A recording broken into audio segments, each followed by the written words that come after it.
Donc merci d'avoir interrompu votre déjeuner pour venir me voir, c'est très sympa. Donc on va parler quantique, donc on va passer par-dessus tout ce que vous faites d'habitude. Donc le quantique ne va pas vous remplacer, pas comme l'IA, mais il y a quand même des choses très intéressantes qu'on peut en tirer. Donc on va voir tout ça. Donc pour me présenter, donc bon, photo non contractuelle, hein, c'est pas moi. Donc moi je m'appelle Damien Hackett, j'étais déjà venu l'année dernière, donc je suis super heureux de revenir au Brascamp. Je viens de Grenoble, donc c'est assez loin, de l'autre côté de la France. Et moi là-bas je suis développeur embarqué.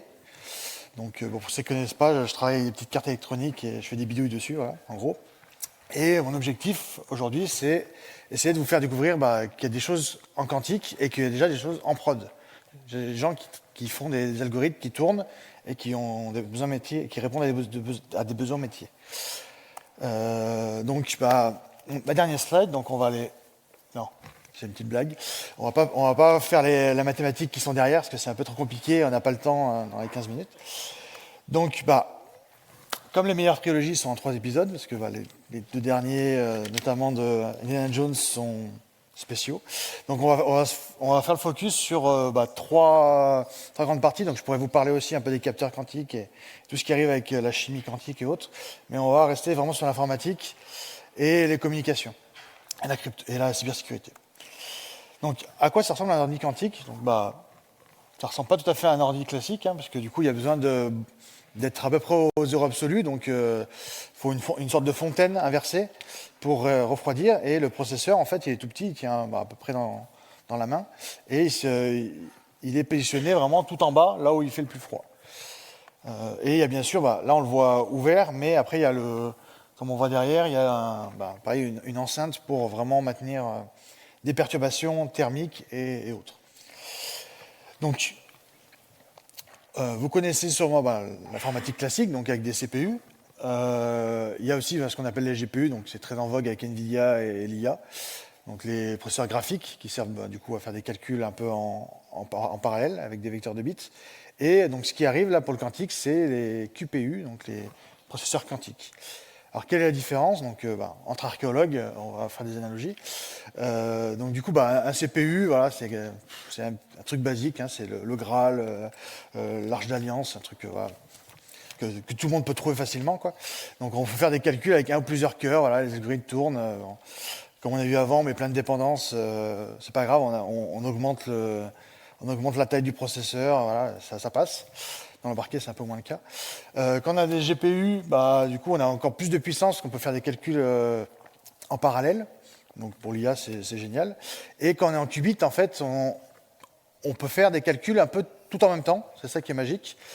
Grâce au principe du quantique qui s'appelle la superposition. Donc en quantique, on a des qubits. Donc on est à la fois 0 et 1 en même temps. Et du coup, c'est comme si on était dans un labyrinthe et qu'on explorait tous les chemins en même temps et qu'on nous donne la sortie du labyrinthe tout de suite, quoi. Le problème, c'est que la techno n'est pas encore tout à fait au point, on est encore un peu dans les laboratoires. Donc les technos CPU, GPU, elles sont très fiables, parce que du coup ça fait depuis les années 70 qu'on travaille dessus. Par contre, les QPU, c'est assez récent, c'est plus compliqué. Donc c'est pour ça que c'est pas encore dans nos PC.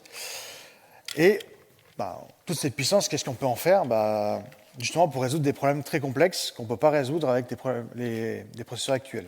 Même si on prenait le plus grand supercalculateur, certains problèmes, typiquement factoriser un nombre entier, quand on commence à aller dans des nombres de chiffres très grands, ça peut prendre l'âge de l'univers, quoi. Donc c'est un peu compliqué, quoi.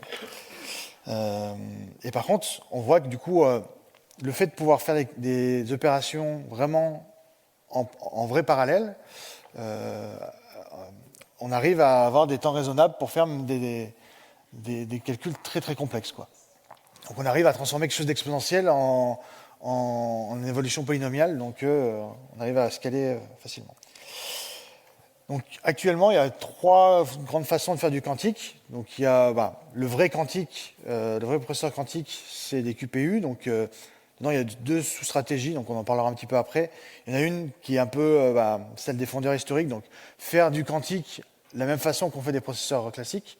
Donc on va se baser sur le silicium, notamment, toutes les technologies qu'on arrive à à avoir dans les fabs actuelles. Donc là, c'est d'essayer d'avoir le maximum de qubits le plus vite possible pour, grâce à la loi de Moore, on va réussir à mettre plus de transistors quantiques sur la même puce, on va doubler tous les 18 mois, et du coup, on va atteindre un niveau où on aura un peu plus d'erreurs, mais ce sera acceptable, on aura beaucoup plus de puissance. Et une autre technique, c'est d'avoir des qubits presque parfaits, où il n'y a quasiment pas d'erreur, et du coup, on a besoin d'un peu moins, mais c'est moins facilement scalable. Donc il y a différents acteurs, et il y a la voie intermédiaire. Donc il y a des Canadiens, notamment D-Wave, qui ont travaillé là-dessus, qui ont fait un ASIC, donc vraiment un processeur spécifique pour des tâches vraiment d'optimisation, des problèmes d'optimisation, qui fait du semi-quantique et du coup qui arrive à avoir des résultats, parce que du coup c'est plus facile à faire. Donc les QPU sont encore un peu au stade de labo, mais on va voir que ce qui est en prod, c'est ce qu'on appelle les quantum annulers. Donc, et après on peut faire un mix un peu des deux. Donc ça permet de monter en nombre de variables avec la même puce. Donc on peut faire un mix quantique classique.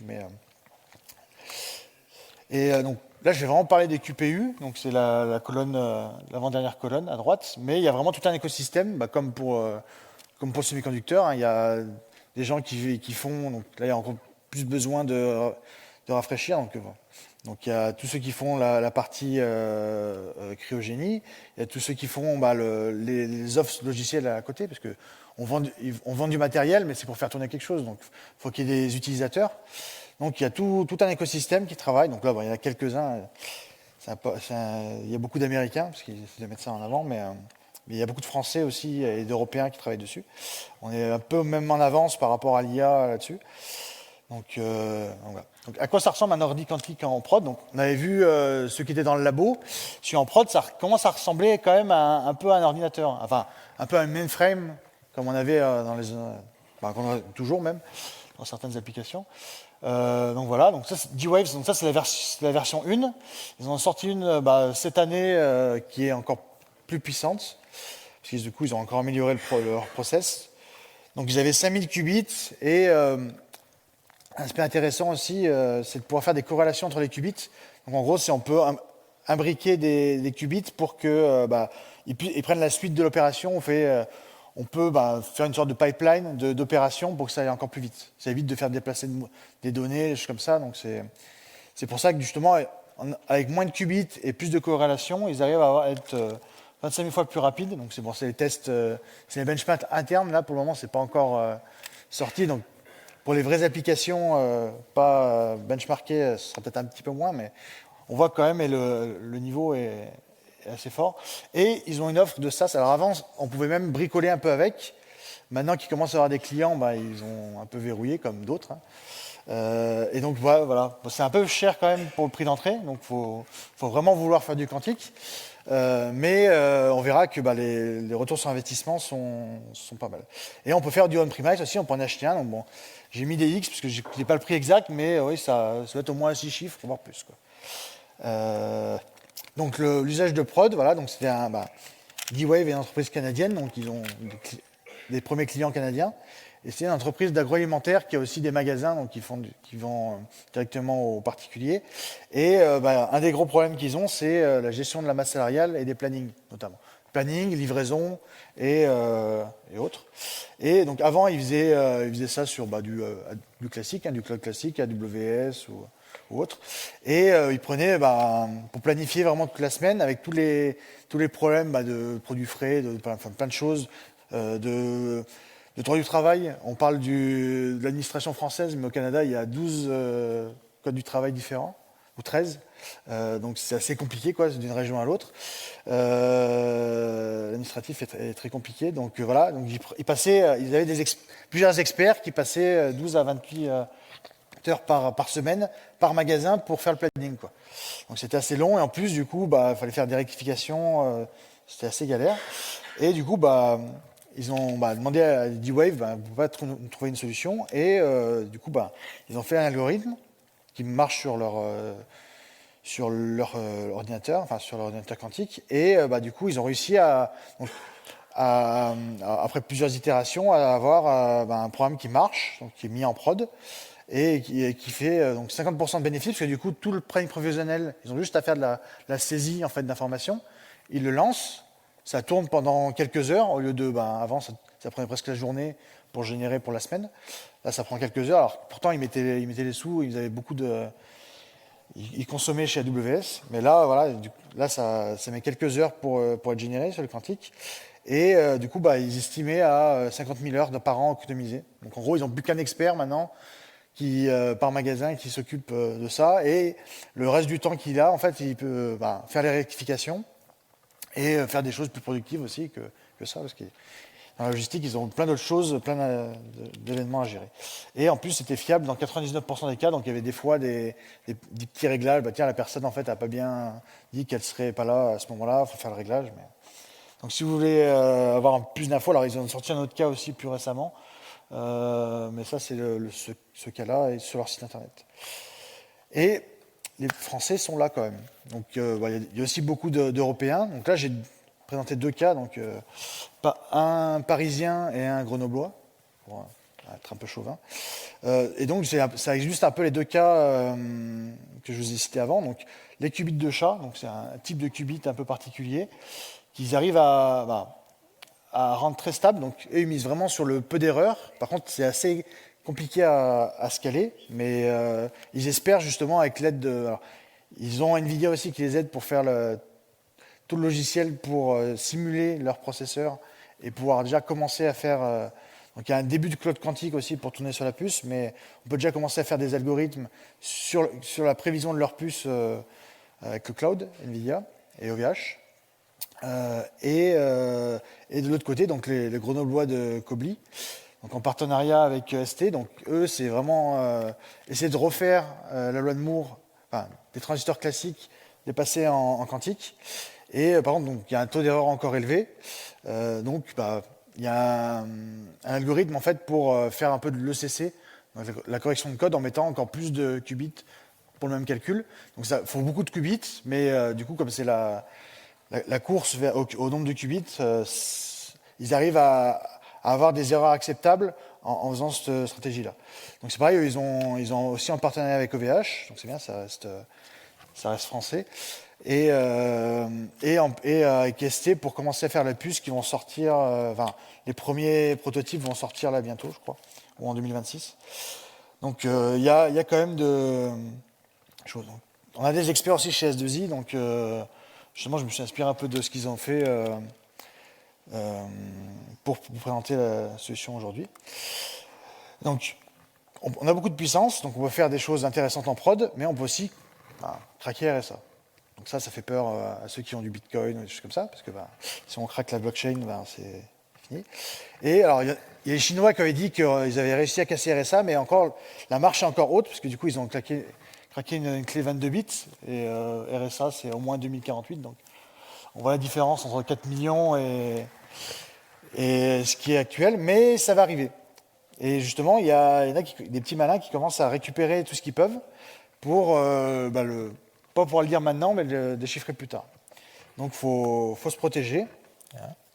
Donc, il y a des algos post-quantiques qui ont été normalisés donc, par le NIST notamment. Et donc, il faut commencer à oublier TLS, oublier comment on faisait pour SSL, quoi. Oublier TLS, oublier tous les anciens algorithmes et essayer de passer là-dessus, quoi. Remplacer AES et autres. Voilà. Et on peut aussi s'amuser on a toujours des problèmes de man in the middle, donc du coup, il y a aussi des travaux là-dessus. Donc le quantique, ce qui est bien aussi, c'est que l'observation influe sur le résultat, donc ça va figer le résultat s'il y a quelqu'un qui essaie de lire un paquet quantique. Donc il y a des travaux là-dessus sur des Chinois qui ont fait vraiment une communication purement quantique sur leurs fibres dédiées. Et il y a tout récemment, donc j'ai mis mes PowerPoint à jour, Orange et Toshiba qui font de la distribution de clés quantiques. Donc c'est pareil, si on arrive à lire la clé, à trouver la clé privée, du coup on est prévenu et du coup on peut rechanger la clé, quoi. Et il y a aussi du post-quantique, des clés d'algorithmes post-quantiques. Donc ils ont une offre commerciale justement pour sécuriser des réseaux avec ça. Voilà. Donc là j'arrive pile poil dans le temps. Donc, je ne sais pas si on peut avoir une mini-question ou en pire, je prendrai les questions juste après. C'est assez court, 15 minutes pour... heureusement que je ne suis pas étendu à parler d'aliens et de voyage dans le temps, mais... donc oui, on va peut-être avoir une question. Une question. Hop. Après, j'ai des petites slides. Non, je peux faire défiler. Ça sera dans l'enregistrement pour montrer les débuts comment sont organisés les langages de programmation. Donc ça, c'est plutôt les langages faits par Microsoft et les Américains. Ça ressemble du Python avec des actions sur les qubits. Et là, c'est les différents slides justement de mes collègues qui sont plus experts, qui expliquent un peu comment on peut combiner des qubits pour réduire les erreurs. Voilà. Et le nerf de la guerre, c'est... actuellement, on est assez loin, et on essaie d'aller tout en haut à gauche, donc soit en décalant vers la gauche et en montant, soit en montant tout à droite et en repartant vers la gauche, quoi. Voilà, c'est les deux voies actuelles. Ah. Merci pour la presse. C'est quoi actuellement l'état de la consommation électrique des systèmes quantiques? Est-ce que c'est moins que les autres? Est-ce que c'est pareil? Est-ce que c'est pire? Le gros de la consommation, c'est le refroidissement. C'est pas vraiment la puce elle-même qui consomme, en fait. C'est vraiment le refroidissement. Donc si on arrive une des promesses aussi avec le semi-conducteur, c'est qu'on arrive à avoir potentiellement moins besoin de refroidir et du coup d'avoir des températures proches de l'environnement classique, quoi. On ne sera pas à 20 degrés ou 0 degrés, quoi. On sera peut-être dans l'azote liquide ou des choses comme ça, mais on n'aura pas besoin d'avoir moins cette machinerie-là, quoi. Parce que j'imagine que ça consomme de garder à 0 K. Oui, c'est ça, ouais. Mais après, c'est vraiment pour la mise sous température. Après, vu qu'on a vraiment beaucoup d'isolation et pas vraiment de production de chaleur au niveau des qubits, ça se maintient à peu près, voilà. Ok, merci beaucoup. Je vous propose de continuer cette discussion.